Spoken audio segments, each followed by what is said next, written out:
எல்லாருக்கும் பெரிய வணக்கம். 2025ல் 250 தமிழ் படங்களுக்கு மேலே வெளியே வந்திருந்தாலும் மிக குறைவான படங்களையே தேட்டரில் போய் பார்க்கறதுக்கான வாய்ப்பு கிடைச்சிது. அதுலேயும் கொடுத்த காசுக்கு ஒர்த்தா இருந்த ஒரு 10 படங்களை பற்றி இந்த வீடியோவில் பேசலாம்னு நினைக்கிறேன்.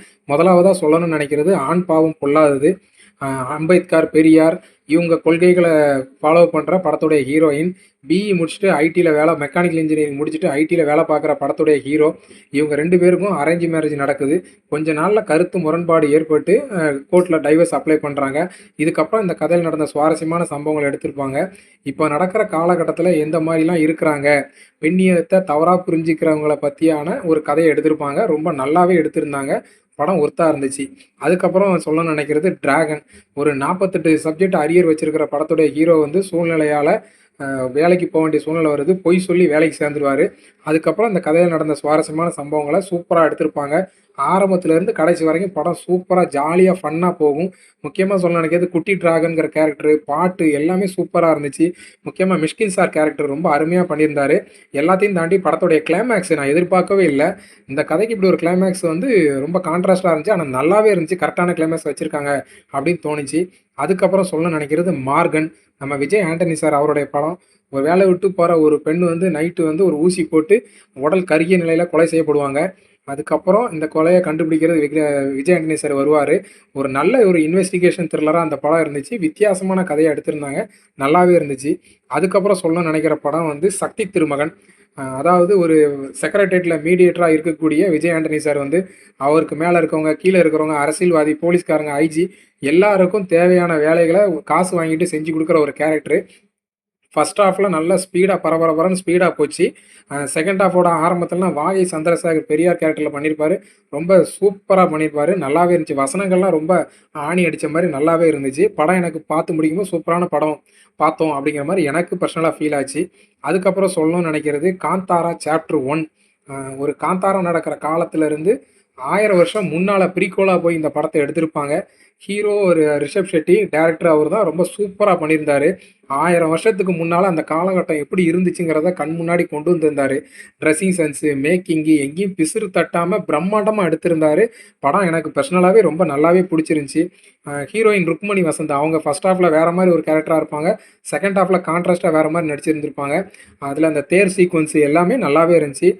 படம் மொத்தமாக பார்க்கும்போது இவ்வளோ பேருடைய உழைப்பு கண் முன்னால் தெரிஞ்சு எனக்கு பர்சனலாக கொடுத்த காசுக்கு ஒர்த்தாக இருந்துச்சு. அதுக்கப்புறம் சொல்லணும்னு நினைக்கிறது வந்து காந்தா. நம்ம துல்கர் சல்மான் அவருடைய படம்.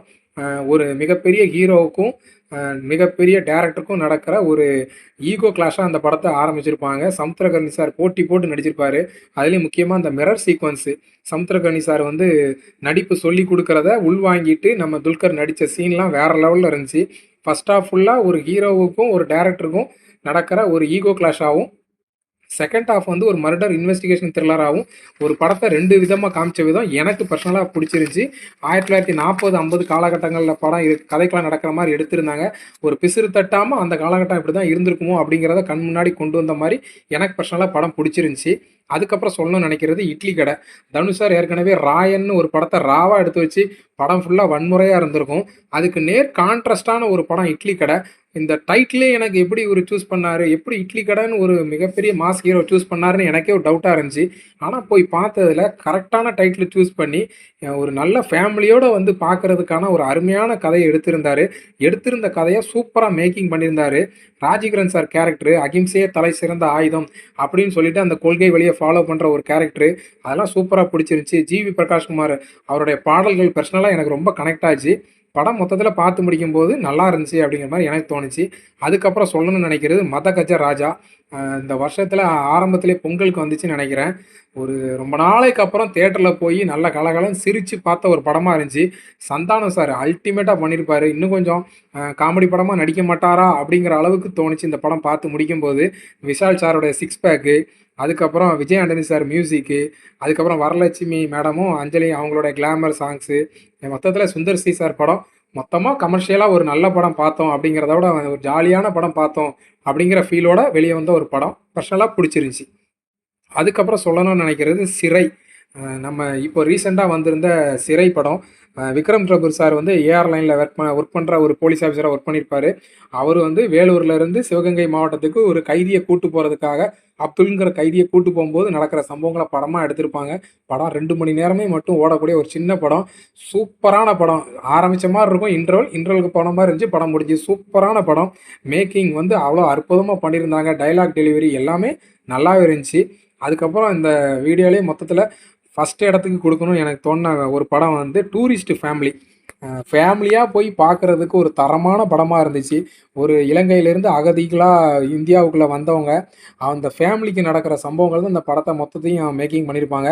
ரொம்ப சூப்பராக பண்ணியிருந்தாங்க. சசிகுமார் சார் கேரக்டரு, அவருக்கு 2 பையங்க. முதல் பையன் அவனுடைய லவ்வு, அதுக்கப்புறம் 2வது பையன், அதுலேயும் மம்பட்டியா சாங்க்கு அந்த பையன் ஆடினது, விஜய் சாருடைய டைலாக்கை பற்றி பேசினது, முகைமலை சாங்கு, மொத்தத்தில் பார்க்கும்போது ஒரு கம்ப்ளீட் பேக்கேஜான படமும் கண்ணீர், காதல், அன்பு எல்லாமே கலந்த ஒரு படமாக இந்த படம் இருந்துச்சு. மொத்தத்தில் எங்களுடைய வரிசை படத்தில் நான் சொல்லியிருக்கேன்னு நினைக்கிறேன். உங்களுடைய டாப் 10 என்னங்கிறதையும் கமெண்ட் செக்ஷனில் கமெண்ட் பண்ணுங்கள். ஓடிடியில் பார்த்த படங்களை அடுத்த வீடியோவில் அப்லோட் பண்ணலான்னு நினைக்கிறேன். சேனலை ஃபாலோ பண்ணிக்கங்க. வீடியோவை கவனித்த அத்தனை நல் உள்ளங்களுக்கும் நன்றி.